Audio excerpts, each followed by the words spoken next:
So secret number one, you're going to focus one thing at a time. And you're going to try to get good at it, and you're going to get good at it before you move on to something else. So you're going to focus. Why is focusing so important? Focusing allows you to specialize. You learn the process, the scripts, the interaction with sellers. You become an expert and you are seen as an expert. You don't get distracted by shiny object syndrome. There's so many strategies that you can learn, and we talked about that. But if you don't focus initially, you're going to be learning too many of the options without actually implementing any of them to bring in significant income. And it can get really confusing and overwhelming. You learn how to flip.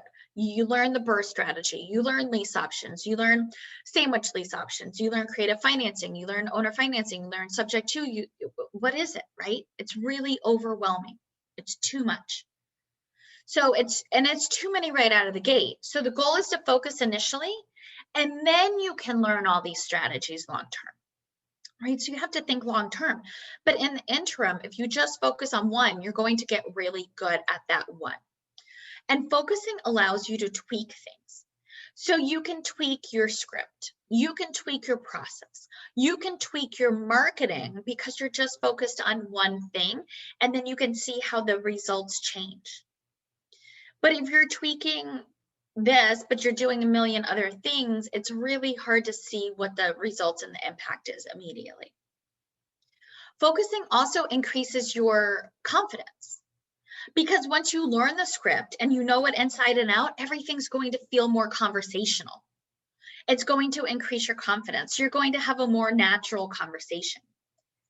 And then once you close a deal and you've gone through the entire process, you get momentum, you get excitement, and it is like a domino effect. And it starts snowballing. And that focusing on one thing allows you to experience that so much faster. It also allows you to make a quick decision.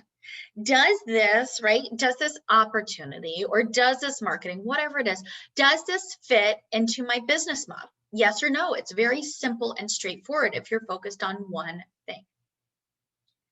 And then what should you focus on?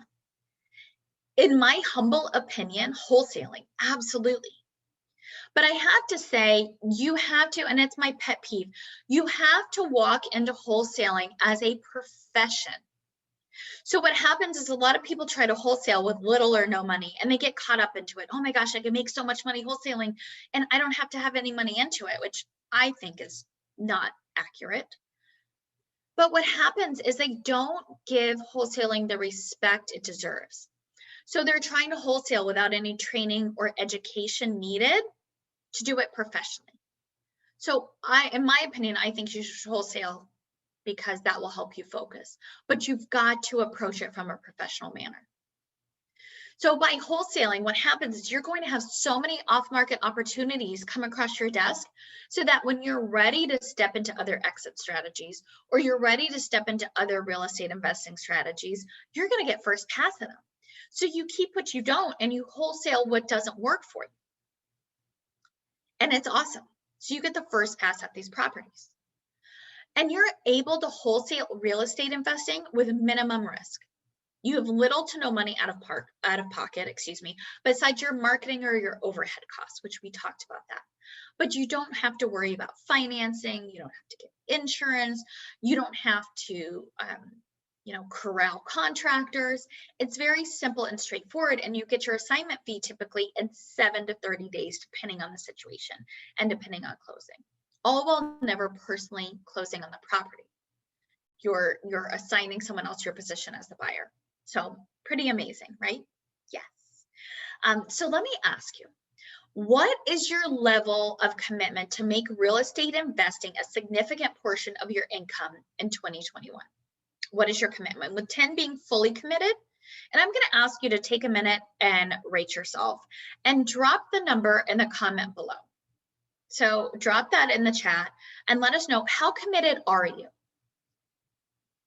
And then I'm going to ask you to look at your number. Is your number anything from a 7 or below?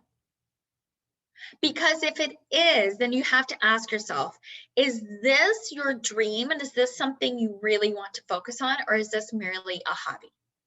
And there's no right or wrong answer, but you have to walk through the questions to see how committed you are.